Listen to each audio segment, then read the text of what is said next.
शांत हो श्री गुरुदत्ता, मम चित्ता शमवी आता। शांत हो श्री गुरुदत्ता, मम चित्ता शमवी आता। तू केवळ माता जनिता, सर्वथा तू हित करता। तू आप्त स्वजन भ्राता, सर्वथा तूची त्राता। भय करता तू भय हरता, दंड धरता तू परिपाता।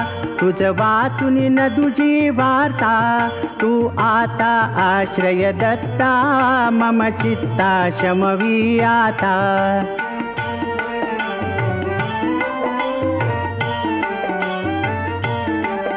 अपराधास्तव गुरुनाथा, जरी दंडा धरिसी यथार्था। तरी आम्ही गाऊनी गाथा, तव चरणी नम